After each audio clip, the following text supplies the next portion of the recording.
I am well on my way to completing the 750 kilometer trip down the Forestry trunk road. And as an overlanding trip, I think that's the best way to see Alberta. Join me for the next few videos, be it 2-3 videos, I'm not too sure. I haven't decided yet. But either way, I'll show you the ins and outs of traveling what I think is Alberta's backcountry discovery route.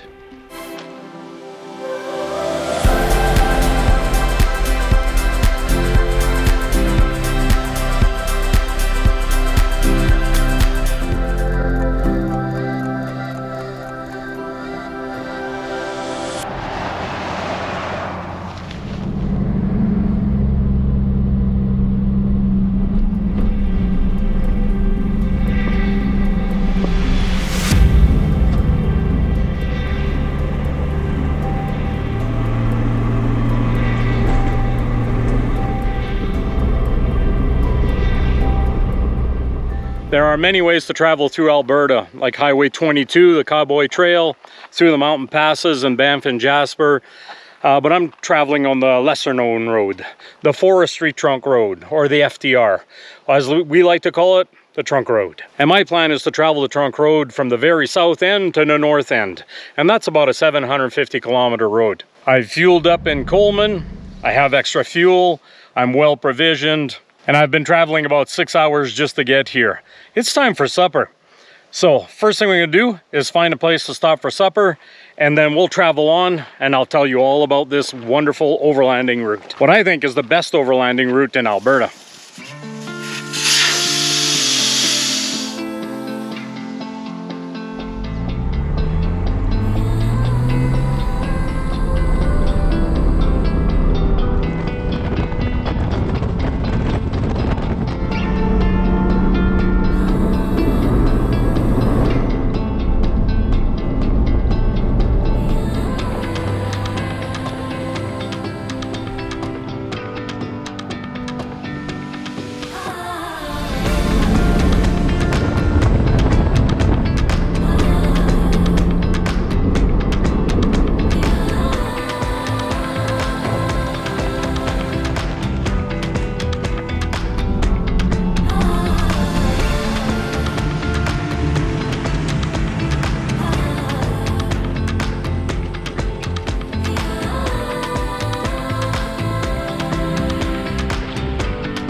I've been down this part of the Trunk Road many times, and I'm only about 25 kilometers into the journey.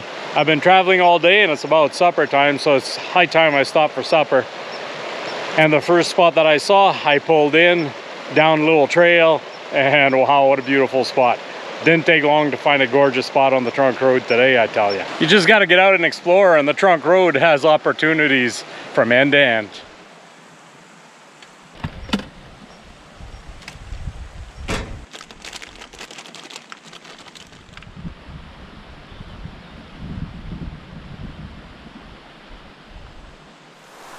This is so typical of camp spots along the Trunk Road. The road is just beyond the trees here. I can barely hear it, and it's drowned out by the sound of the creek for the most part. But it's super accessible, easy to get to, and there's many spots like this. But it's not just for overlanders like us. The Trunk Road is used by all kinds of people for different activities, from RV camping to tent camping to kayaking, canoeing, hunting and fishing, hiking, mountain biking. The Trunk Road provides an access for Albertans to use the outdoors. And in this video, I want to show you the ins and outs of the Trunk Road and what is available, what the access points are. There is so many opportunities. You can make it a one-way trip, go from start to finish like I am. You can take it and make it part of a loop. There's so many places to access and to get off of it. Really, there's no limit to the adventure that can be had here. So if you follow along with me, I'll show you the ins and outs. I could definitely camp here tonight, but it's still quite early and there's so many places to explore. I know I can find a spot somewhere. And I actually have a spot in mind that is usually fairly popular, but being a Sunday night, who knows? I'd love to show that spot to you guys.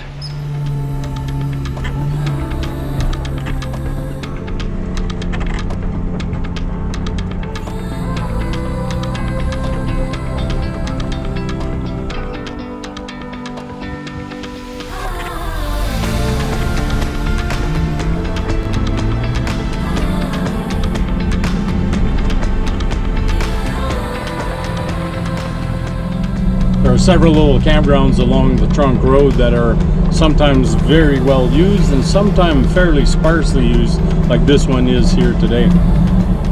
Quite often on weekends they're pretty full, but during the weekday it's pretty easy to find the spot. Beautiful little quiet campground here.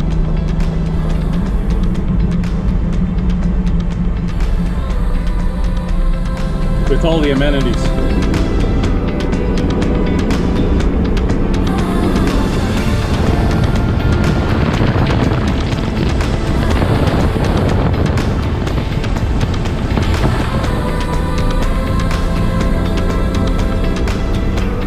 The trunk road has many points that you can get on and get off.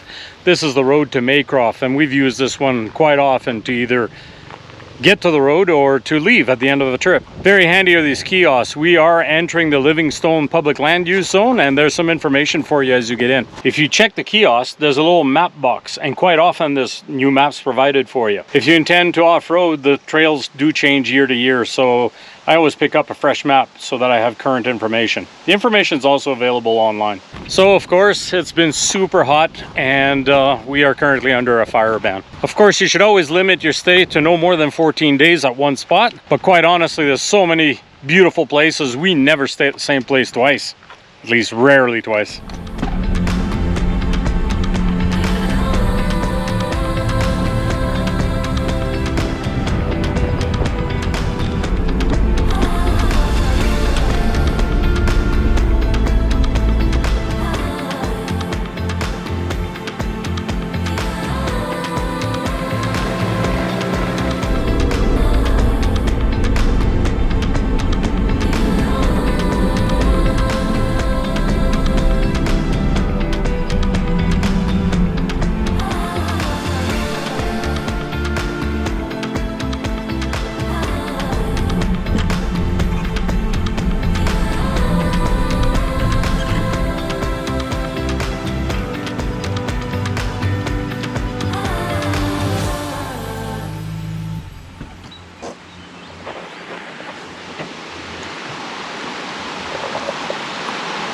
Now, if you're waiting for GPS locations for all these spots that I'll be showing you, well, that's not going to happen. I'm pointing you in the right direction, but the rest of that is up to you. This is not a hard spot to find. Many people find it. So much so, in fact, that the last 2 times we tried to camp here, somebody was here already. So one thing I like to do in a spot like this is to sit and wait for a little bit before I make camp. You never know, there could be some neighbors just down the way that have the music playing, which I'm not interested in, or some people that show up that are a little bit less respectful of other people's space and they set up camp just on the top.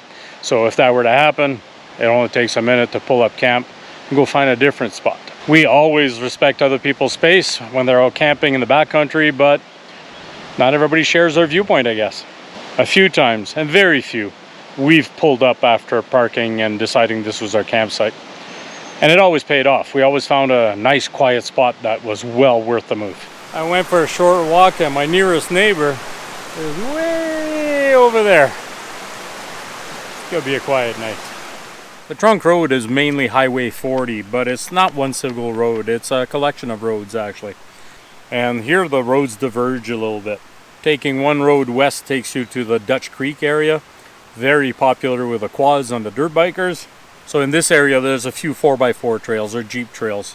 One that comes to mind is Racehorse Pass, which I need to go back there. I haven't been there in a while. And off to the northwest along the Old Man River Dam, there's some waterfalls and a few little hidden spots that you can camp at as well. And a little ways north of us there's a Jeep trail that does a loop around the mountain. That's a beautiful and an easy trail for first-time off-roaders. That's one to try out.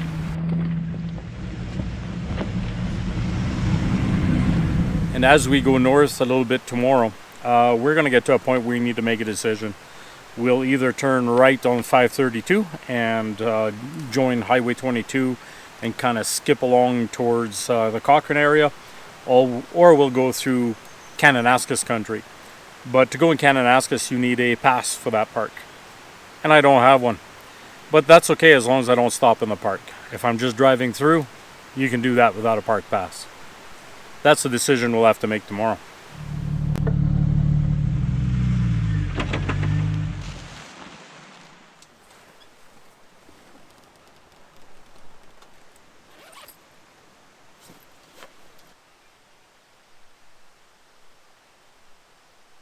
It's been such a quiet evening. The hot day is giving way to that cool mountain air. And after a long day of driving, doesn't take long that thoughts turn to bed.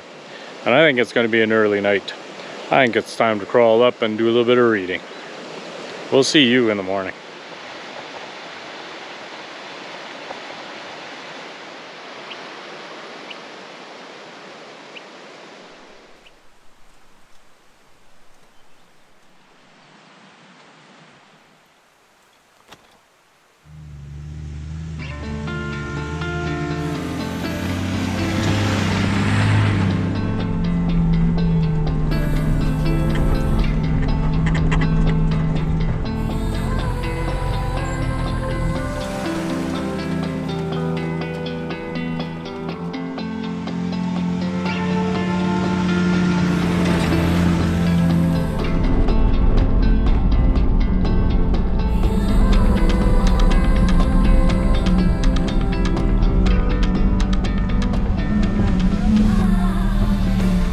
And I never pass up a chance to use the washrooms in one of these little campgrounds all down the road. Whatever you do, never leave your mess in the bush. These little campgrounds are awesome. The sites are very spacious, secluded from others, nice and quiet. And on a weekday like today, there's no one here. Most of these campgrounds are self-registration, so you just find a spot, sign in, and you're good to go.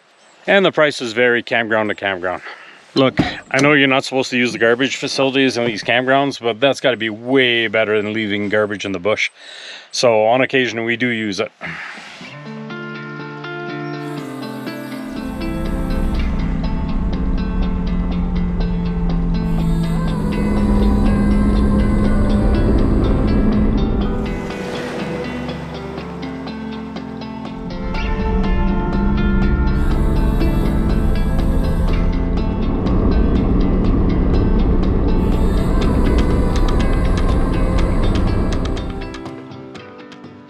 Livingstone Falls is the third or fourth campground as you head north on the trunk road, and this one has a beautiful hike to a waterfall. But if you want a more substantial waterfall, you're gonna have to go to the Old Man River for that one.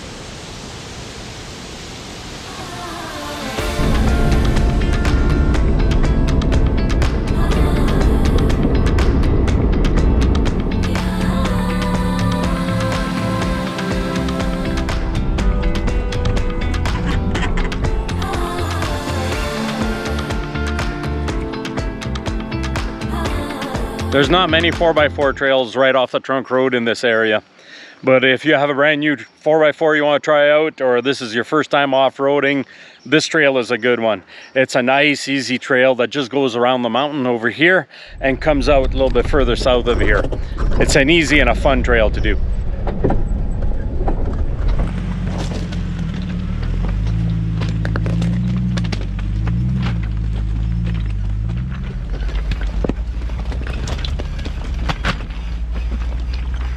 So we just came out at marker 316, and I believe we came in at 317 at the other end. This is a beautiful little trail. At every step of the way, there's always some little trail leading off the road. And if you go have a look, there's always a camp spot.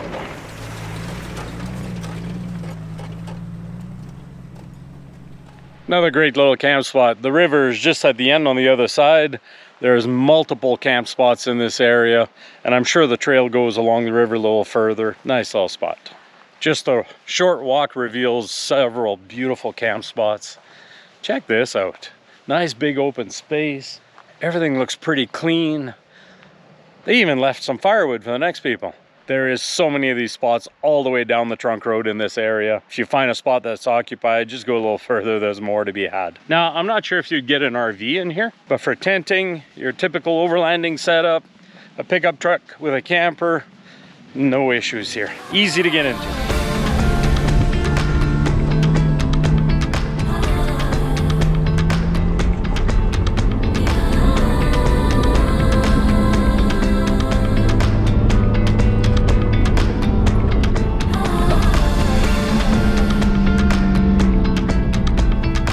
So this is where I find myself at a fork in the road.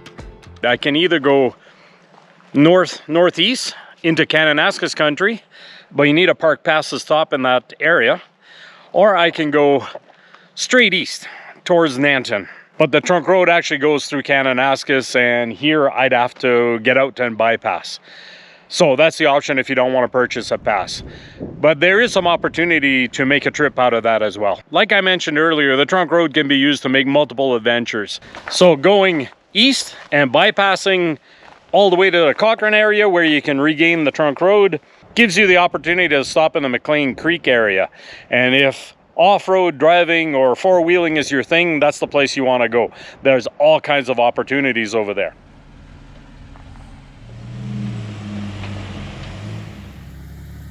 But be aware, the road from this point in is a little bit difficult driving if you're pulling a trailer. Beautiful mountain pass, very scenic.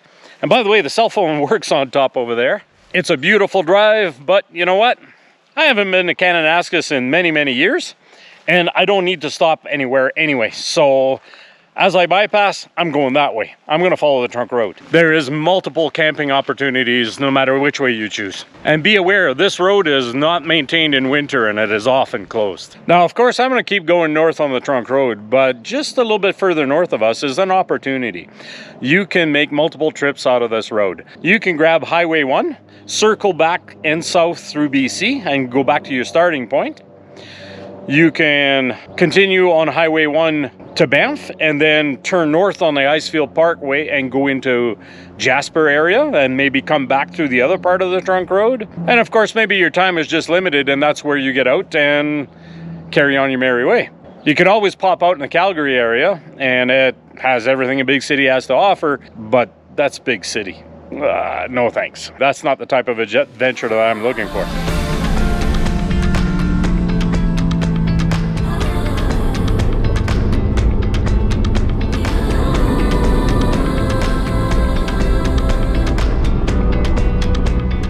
Keep in mind, this is a remote mountain road and it is shared with resource development.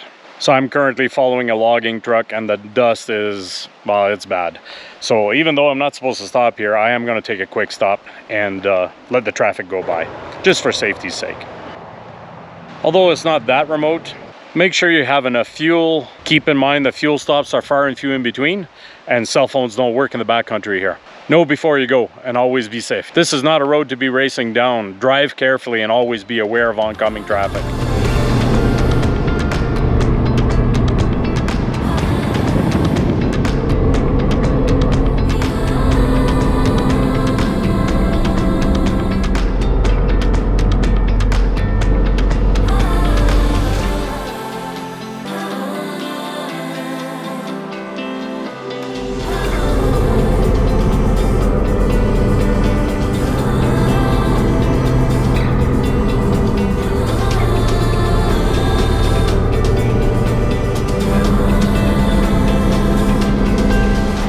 Well, this is where I end the first leg of this trunk road journey, right here on Highway 1, the Trans-Canada Highway. So what I need to do now is to find some fuel in Cochrane, and then we'll restart from there. So we'll see you on the next video as we travel from Cochrane and towards Nordegg somewhere.